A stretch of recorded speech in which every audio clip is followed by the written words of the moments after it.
കാസർഗോഡ് പൂച്ചക്കാട്ടെ പ്രവാസി വ്യവസായി അബ്ദുൽ ഗഫൂർ ഹാജിയുടെ കൊലപാതക കേസ് ഇഴഞ്ഞു നീങ്ങിയത് ഉന്നതരുടെ ഇടപെടൽ മൂലമെന്ന ആരോപണം. മന്ത്രവാദത്തിലൂടെ ലഭിക്കുന്ന പണം പ്രതികൾ ആഡംബര ജീവിതം നയിക്കുന്നതിനും വീട് പണിയുന്നതിനുമായി ചെലവഴിച്ചുവെന്നാണ് വിവരം. അതേസമയം പ്രതികൾ വിറ്റഴിച്ച സ്വർണത്തിൽ നിന്ന് 113 പവൻ കണ്ടെത്തി. ഗഫൂർ ഹാജിയെ കൊലപ്പെടുത്തിയതിന് പിടിയിലായ ജിന്നുമ്മ എന്ന ഷെമീനയ്ക്കും ഭർത്താവ് ഉബൈസിനും ഉന്നതരുമായി ബന്ധമുണ്ട് എന്ന വിവരമാണ് പുറത്തുവരുന്നത്. ദുർമന്ത്രവാദത്തിലൂടെയും തട്ടിപ്പിലൂടെയും ലഭിക്കുന്ന തുക ഉപയോഗിച്ച് കൊട്ടാര സദൃശ്യമായ വീട് നിർമ്മിച്ചു. പണം ഉപയോഗിച്ച് ആഡംബര ജീവിതം നയിച്ചതായും വിവരമുണ്ട്. വീട്ടിൽ പല പ്രമുഖരും എത്താറുണ്ടെന്നും ജിന്നുമ്മയ്ക്ക് വ്യവസായികളും രാഷ്ട്രീയ നേതാക്കളുമായി അടുത്ത ബന്ധമുണ്ടെന്നാണ് പുറത്തുവരുന്ന വിവരം.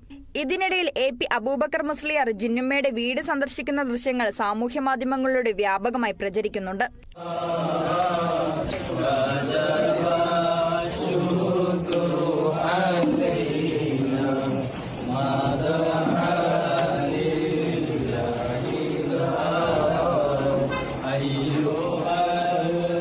കളനാട് ഒരു പള്ളി ഉദ്ഘാടനത്തിനെത്തി തിരിച്ചു പോകുമ്പോൾ ഇവിടെ ഹ്രസ്വ സന്ദർശനം നടത്തിയെന്നാണ് പറയുന്നത്.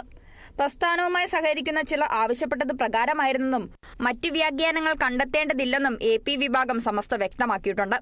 ഗഫൂർ ഹാജിയെ കൊലപ്പെടുത്തിയ കേസിന്റെ തെളിവെടുപ്പിനിടെ അന്വേഷണ സംഘം 113 പവൻ സ്വർണ്ണാഭരണങ്ങൾ കൂടി കണ്ടെടുത്തു. കാസർഗോട്ടെ 3 ജ്വല്ലറികളിൽ നിന്നും ചട്ടഞ്ചാലിനടുത്ത സഹകരണ സ്ഥാപനത്തിൽ നിന്നുമാണ് സ്വർണ്ണാഭരണങ്ങൾ കണ്ടെടുത്തത്. ഗഫൂർ ഹാജിയിൽ നിന്ന് 596 പവനാണ് പ്രതികൾ തട്ടിയെടുത്തത്. അതേസമയം അന്വേഷണത്തിന് നേതൃത്വം നൽകുന്ന DCRB DYSP KJ ജോൺസൺ മറ്റൊരു കൊലക്കേസിന്റെ വിചാരണവുമായി ബന്ധപ്പെട്ട് തിരുവനന്തപുരത്താണ്. അദ്ദേഹം തിരിച്ചെത്തിയ ശേഷം കൂടുതൽ തെളിവെടുപ്പിനായി 4 പേരെയും വീണ്ടും പോലീസ് കസ്റ്റഡിയിൽ വിട്ടുകിട്ടാൻ കോടതിയെ സമീപിക്കും. കഴിഞ്ഞ ദിവസം പ്രതികളുടെ ജാമ്യാപേക്ഷ തള്ളിയിരുന്നു. Kerala vision news, Kasaragod.